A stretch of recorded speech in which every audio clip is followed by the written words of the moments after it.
It's literally the draft. Anything could happen.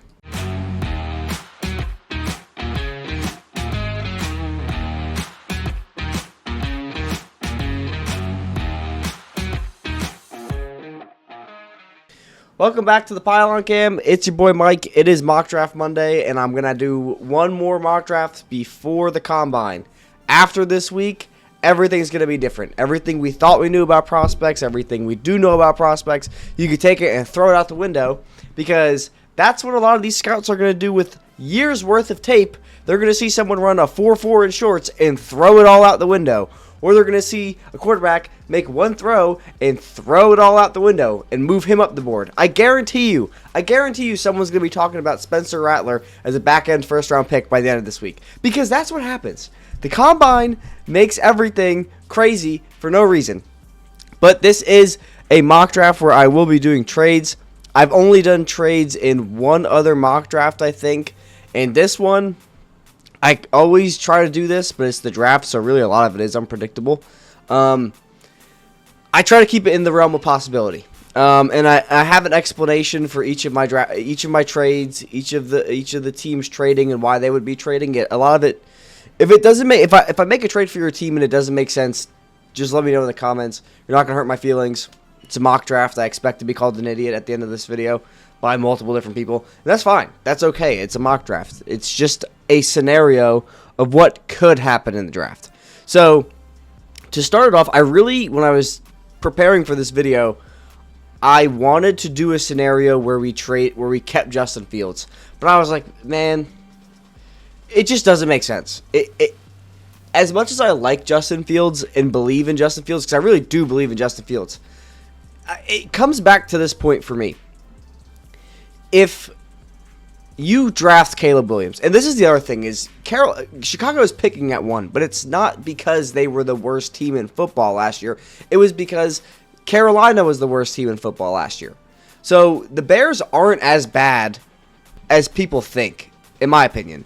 The only move I haven't really liked, there's two moves that I haven't liked in the polls era so far from an outsider's perspective, is the trade for Chase Claypool, and it wasn't that they traded for Chase Claypool, it's what they traded for Chase Claypool, and keeping Eberflus, because he's already on the hot seat. So you're going to bring in a rookie quarterback into this situation where you might be firing your head coach after 1 year. I just think it's not a good look. But all might be fixable if you could get Ben Johnson next year, or if Eberflus works out. I don't know.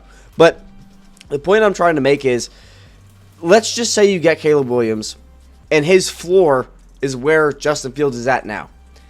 Even if Justin Fields gets better in Pittsburgh or Las Vegas or Atlanta, if Justin Fields' floor, which is what you're going to get year one, is almost as good as where Justin Fields is now, you're getting it for free. And I think Caleb Williams' ceiling, just because of what he can do as a passer, is much better than what Fields is. So I couldn't justify doing a Justin Fields in Chicago mock. There is a chance they keep him. I just don't subscribe to that. I'll believe it when it happens. But the other scenario I want to go down is the one that's been generating a lot of buzz recently. Is a lot of people are hating on Drake May. I don't agree with any of it at all.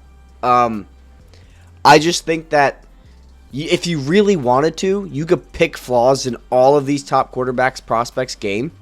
All of them. I think Drake May, for whatever reason, is being nitpicked the most. And people are making a big deal of it the most. Where if you look at USC and you look at LSU and then you look at Chapel Hill by far had the worst team. And yeah, there's a lot of things that you want to pick on Drake May for footwork, inconsistent decision making, blah blah blah. There is a lot of momentum behind Washington taking Jaden Daniels over Drake May. I don't think any of the top 3 quarterbacks are throwing at the Combine this week, which is fine. Caleb Williams can only make himself look worse. Drake May really has nothing to prove, in my opinion. And Jaden Daniels, I don't think he really has anything to prove as a passer, to be honest. And then you have New England at 3. And in this scenario, we're going to go the New England signs a vet quarterback. They bring in Russell Wilson on a vet minimum. Or they're fine trading back into the first for Michael Penix or Bo Nix. Or they're fine sticking and picking and taking Michael Penix at the top end of the second. Or they are just not going to draft a quarterback here. Because, again, if people are really starting to sour on Drake May, I don't agree with it. And you're New England, you're a new front office, you're a new head coach. I actually don't even know who their GM is, if it is their head coach, if he's taking I'm blanking on his name, taking the head coach role of New England and the GM role of New England, like Bill Belichick did, then if you're worried about your first pick on a roster that has holes everywhere, you need to rebuild the offensive line. You haven't drafted a good receiver, and I'm not talking about Wes Welker or not Julian Edelman.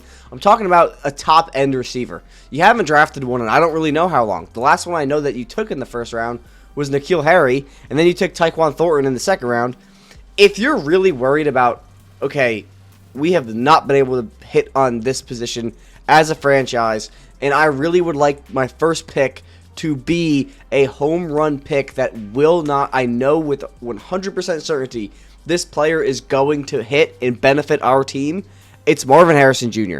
And for that reason, we're going to go this route. We're going to get them an elite wide receiver one, which they've never had before. I mean, they have, but they haven't drafted one this high where it was a take over the player type game. They haven't had that.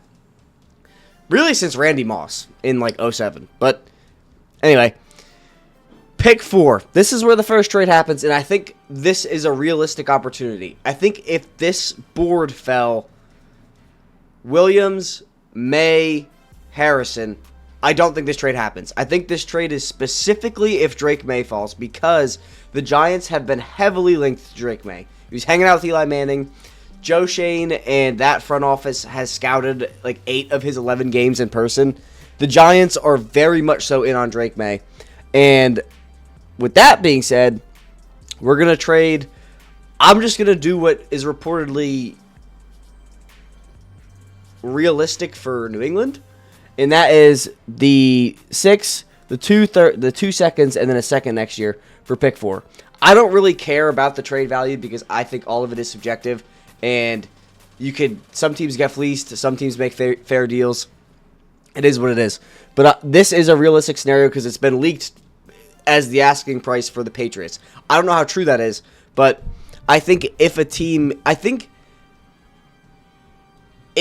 there will be 3 quarterbacks picked in the top 4. I don't know if it'll go quarterback. Marvin Harrison is going to go somewhere in the top 4, and that's kind of what shakes everything up. And I think he's going to go between pick 3 and 4. So that opens up this route for the Giants to make this trade with Arizona.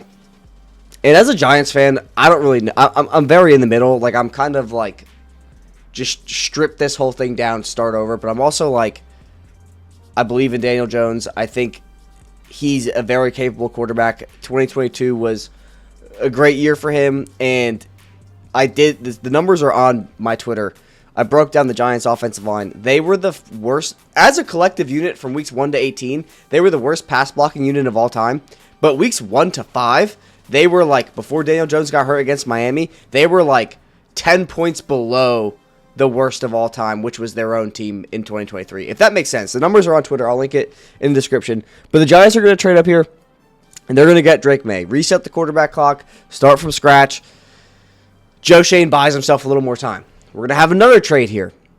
I think the Chargers, and I've been saying this in every mock video, the most sense is for the Chargers to trade out. They have so many needs. They aren't going to value receiver like these other teams will, because if you look at what Greg Roman has done and what Jim Harbaugh has done in their offenses where they've been, it's always build the trenches, run the ball. And if you look at what Greg Roman provided Lamar Jackson up until 2021, to where they drafted Rashad Bateman and then it was Band-Aid, he gets fired, and then they draft Zay Flowers. He doesn't really care about putting premier perimeter talent on the field. And then with Jim Harbaugh, like the most explosive quarterback he's ever had, I mean, I guess you could say Colin Kaepernick could be the most explosive quarterback he's ever had. But I would say the most explosive quarterback he ever had was Andrew Luck at Stanford, and they still didn't throw the ball all that much. So I have the Chargers trading back here in an aggressive move by the Chicago Bears to trade up from pick 9. I don't know what would happen here, to be honest with you. I could say, let's just say 9, the Philly pick that they got a few years ago, last year for trading for Darnell Wright. They traded back with Philly so they could get Jalen Carter, and they took Darnell Wright. And let's just say they're going to get Carolina second next year. I think that's actually pretty fair value because that's probably a top 35 pick, potentially. So we'll force this trade through, and Chicago not only gets Caleb Williams, because I think the scenarios where if you've seen other mock drafts, of course you have if you're watching this video, where Malik Neighbors falls to 9, I don't think that's going to happen. Because if Marvin Harrison goes at 4 or 3, and let's just say the Cardinals don't trade, Malik Neighbors is going. I think there's a very, very clear tier break between Malik Neighbors and Rome Odunze. I've posted the numbers on Twitter. Follow the Twitter over there. So Chicago's going to come up and get arguably, and I know this is going to sound crazy, but arguably the best wide receiver in this draft class in Malik Neighbors. And then at pick 6, we have Arizona again. And we've seen under Monty Eisenfort, however you pronounce his name, who I think has done a very good job in the draft in his first 2 years, I think. He's been with them for either 1 year or 2 years, but the draft with Paris Johnson, so last year, was a very good draft, and I really liked the way he moved around the board. He went back, he came up. He's not afraid to move the draft board and play the board, which I think is very smart. And you're seeing that in this scenario, the Cardinals have already traded back. They got 3 seconds from trading back. They're going to trade back again. And I looked up a trade that I forgot. Let me see if I still have it pulled up. Hold on, I'll just pull it up real quick. Because this is like pretty similar value to what this trade would look like. Okay, so the trade I'm talking about the trade when they moved back up for Paris Johnson. So I would have the Jets moving up. They would give pick 10 for pick 6. And then they would also give pick 2. So they don't have pick 2. So I'm going to go with pick 3. And then instead of a 5th, they're going to get pick 144. And the Cardinals are going to give 6. And this is actually like almost perfect value. 71. So this is the trade. It's going through. There you go. Jets are now on the clock at pick 6. And the reason why I did this is because we have seen the Jets get aggressive. They have to win now. They have to win now, or else everybody's getting fired. Salah's getting fired. Joe Douglas is getting fired. And they really can't, in my opinion, if your fail-safe answer at protecting Aaron Rodgers is praying to God David Bakhtiari stays healthy, I don't think that's a good idea, personally.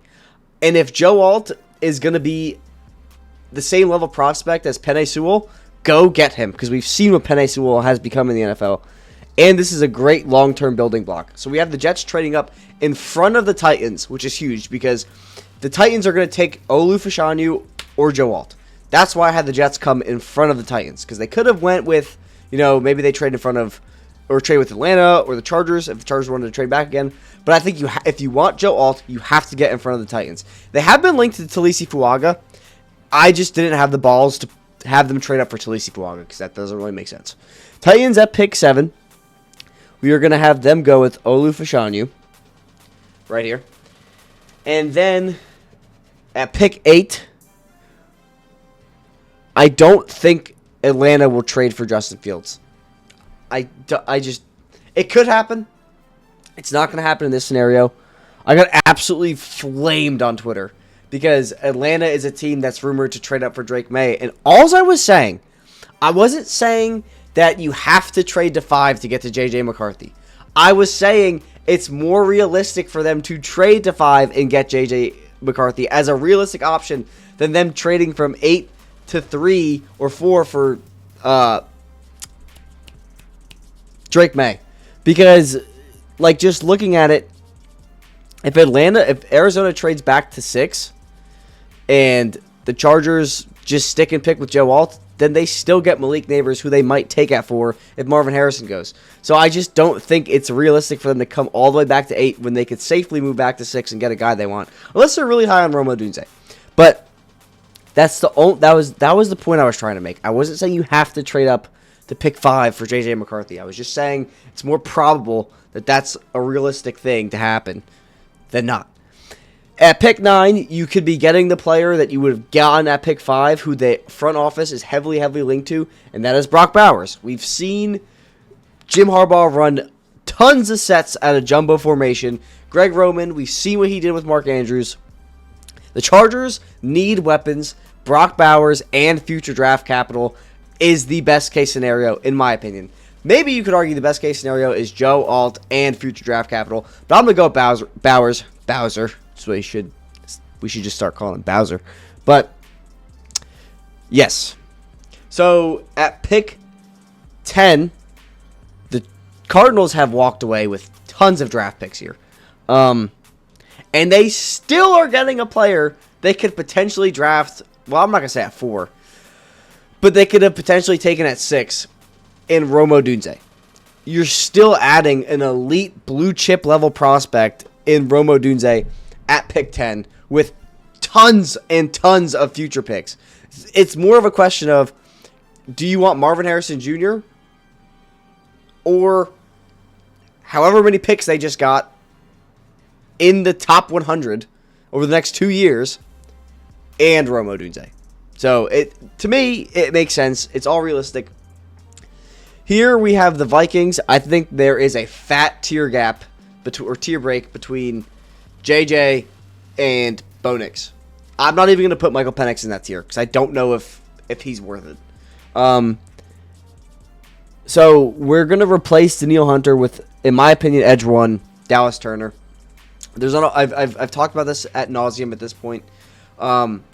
You're probably going to let Danielle Hunter walk. I don't think you're going to offer him any form of extension. The Vikings, I really don't think are as far away as people think. I thought about having them trade up into the top 3.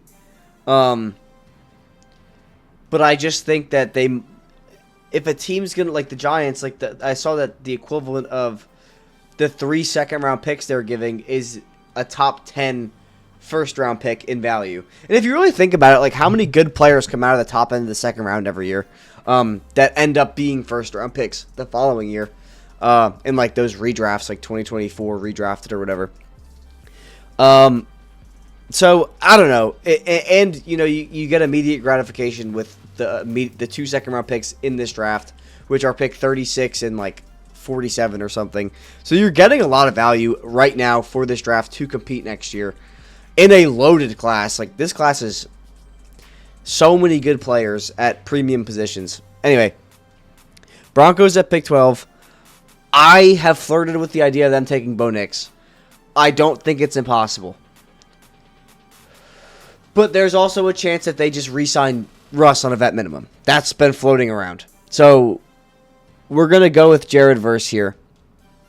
Who I think this is just a good pick for the Broncos. They're still kind of...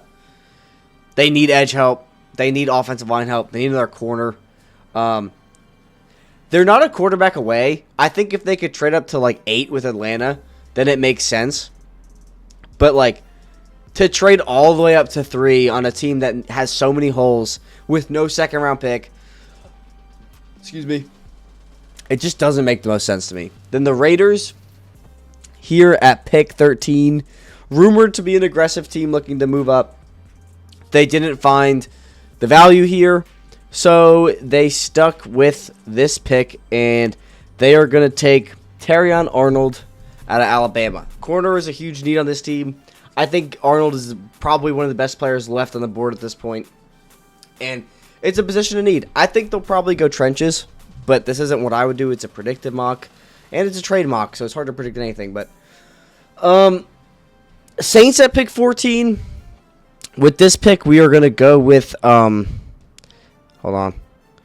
Just want to make sure that I'm following what I wrote down. Talisi Fuaga. This is your Trevor Penning replacement because Trevor Penning has been pretty underwhelming. You hope to see more out of him. Fuaga can play right tackle. Well, actually, no, he would be a Ramczyk replacement because he's going to play on the right side. Nonetheless, a cornerstone piece. You probably ideally want to replace Penning because when Ramczyk plays, he is a dominant player. When Penning plays, he's not a dominant player. But still, tackle support is very much so needed. Yeah. Another trade I thought about was with the Colts to maybe come up just a few spots with the Raiders to get Talisi Fuaga, just to, Shane Steichen offense, very run-heavy offense, protect Anthony Richardson. But I decided to stick and pick, and we were going to go with Nate Wiggins. I think this team values freaky athletes. Nate Wiggins is going to be a freaky athlete. He's going to test out really well. Maybe I could see Cooper DeJean here instead, but we shall see. Seahawks. Leonard Williams is hitting free agency. That trade is looking absolutely terrible for them right now, being that they traded a second-round pick for Leonard Williams, and then their season pretty much nosedived. And he's a free agent, so we're going to replace him with Johnny Newton. Jaguars, pick 17. We are going to take Jackson Powers-Johnson.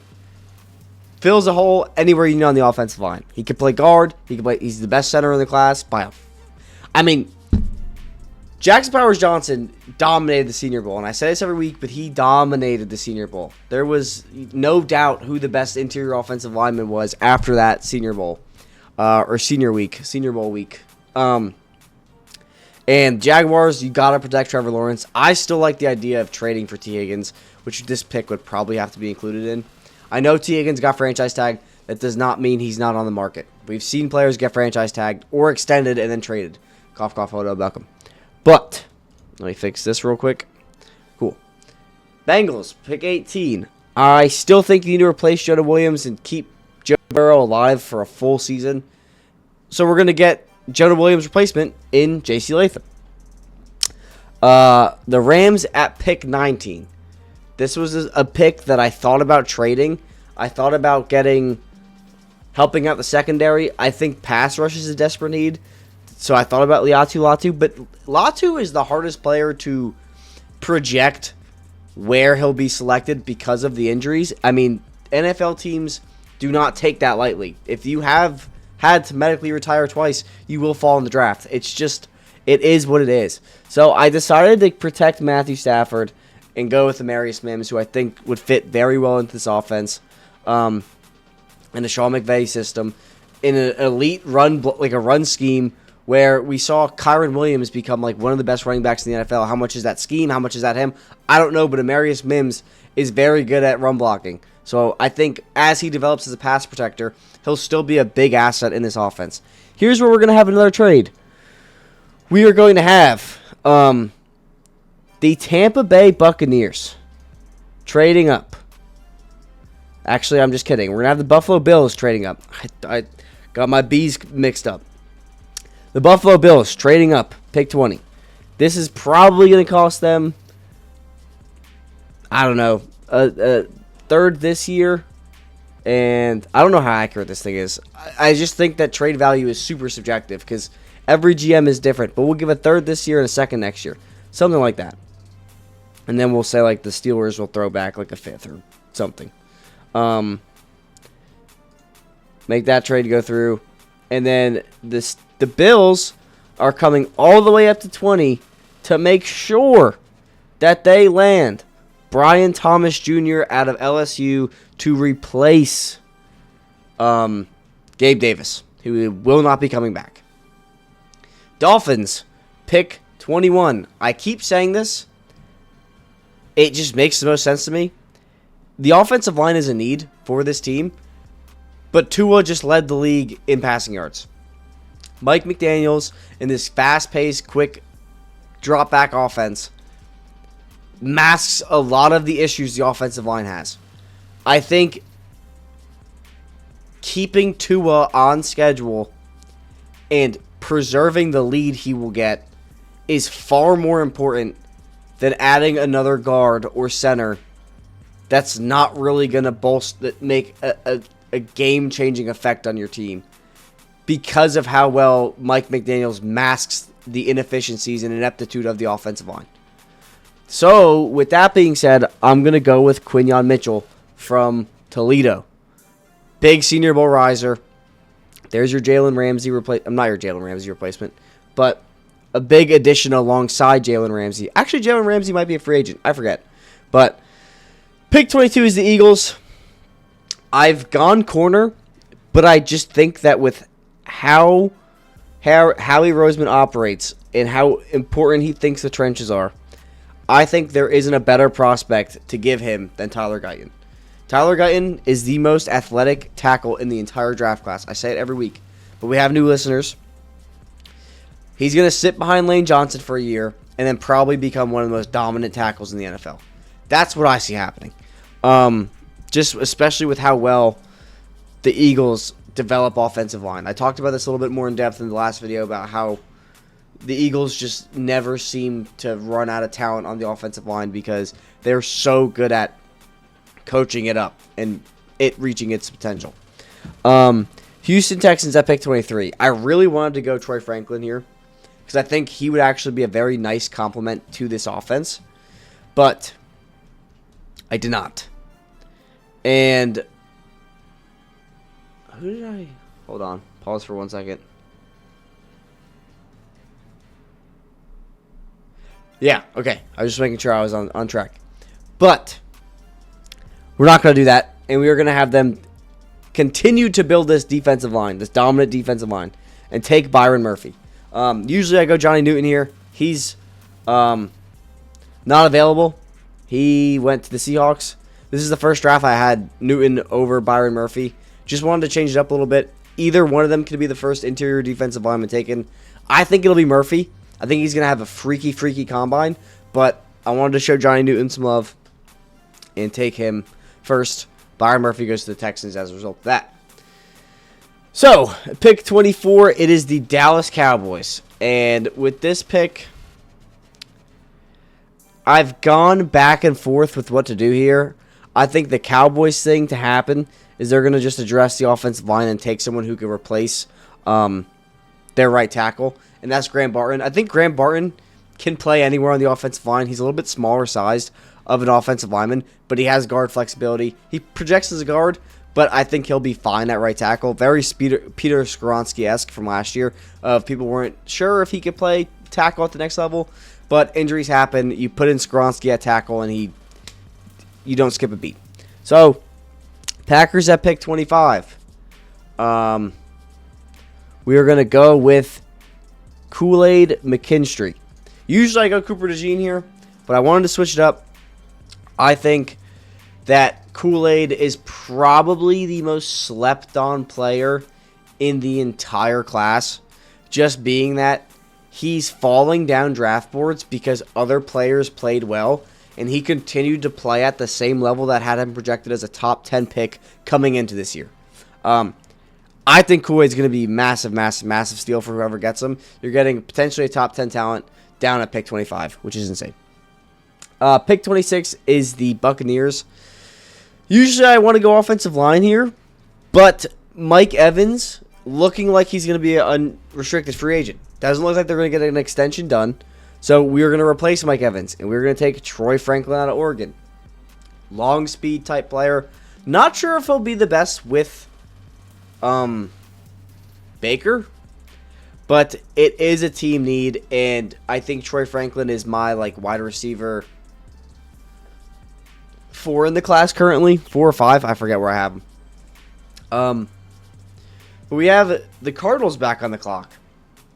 Pick 27 here, and we are going to address another need on this defensive line, or we're going to address a need on this defensive line, I should say, and that is Liatu Latu. Falls all the way down to pick 27. Phenomenal pickup for the Cardinals. You're getting potentially a top 15 player at pick 27. If he could stay healthy, he's going to be a dominant disruptor to pair with B.J. Ojulari. I think this is this could be a cornerstone piece for the Cardinals. So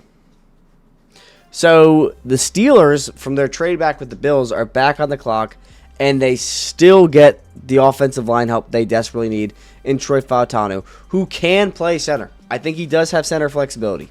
I think this is a player that will play anywhere on the offensive line. He may not be the most ideal pick for the Steelers because they're such a run-heavy team, and with Arthur Smith, they're going to be even more of that. But I think Troy Fautanu is just such a good offensive lineman that you can't pass the talent here. You could have gone with Zach Frazier, who maybe is a better fit for this offense. Center is a need.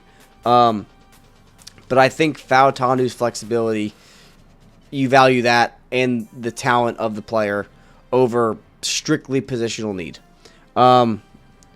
Pick 29 is the Lions, and this is another trade. We are going to have the Lions. The only thing that I think is not super realistic about this is you're doing it with the Chiefs.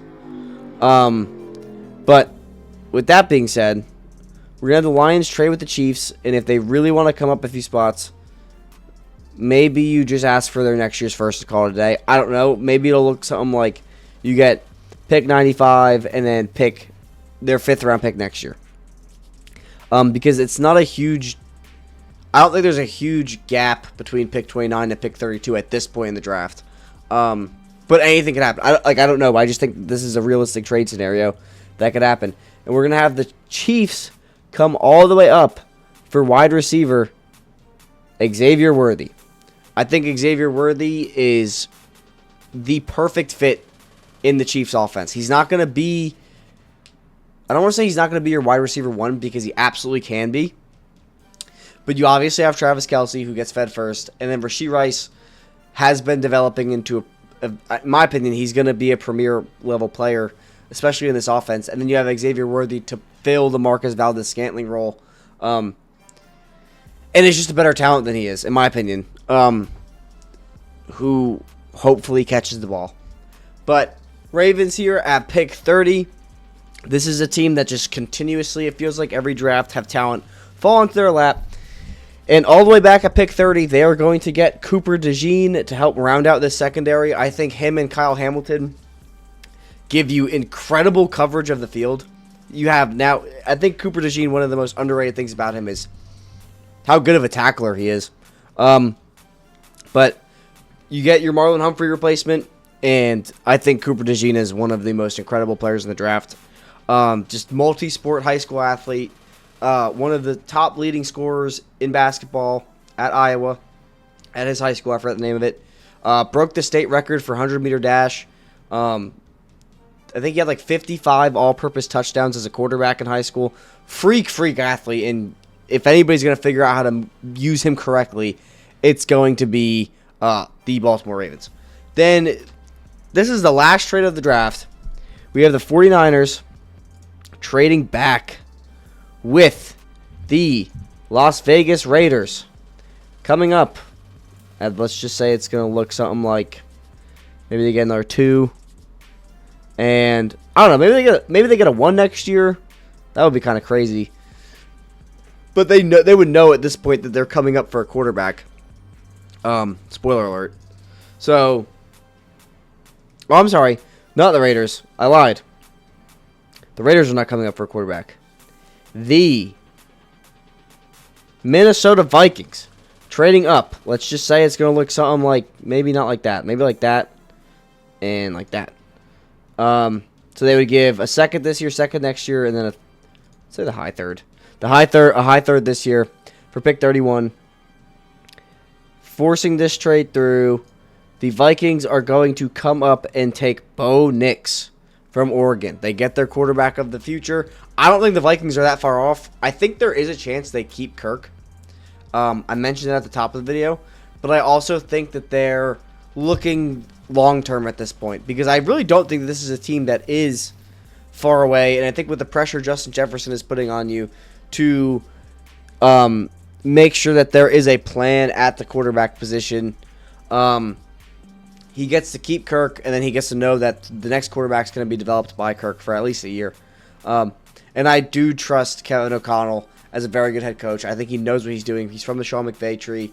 I think he does know how to maximize offensive talent. And then at pick 32, the last pick of the first round is going to be edge rusher Chop Robinson. And with all of that, guys, that is a mock draft with trades Let me know what you think in the comments. I don't really care if you don't think the trades are possible because it's the draft. Literally anything is possible. But let me know if your team did have a trade, what you thought of the trade. Not so much concerned about the draft capital, but who you thought the move, like what you thought about the move being made and the player being taken. And if your team did trade up, who would you want them to trade for? Stuff like that. But that's gonna do it for this video. Thanks for tuning in, guys, and I'll catch you in the next one. Peace.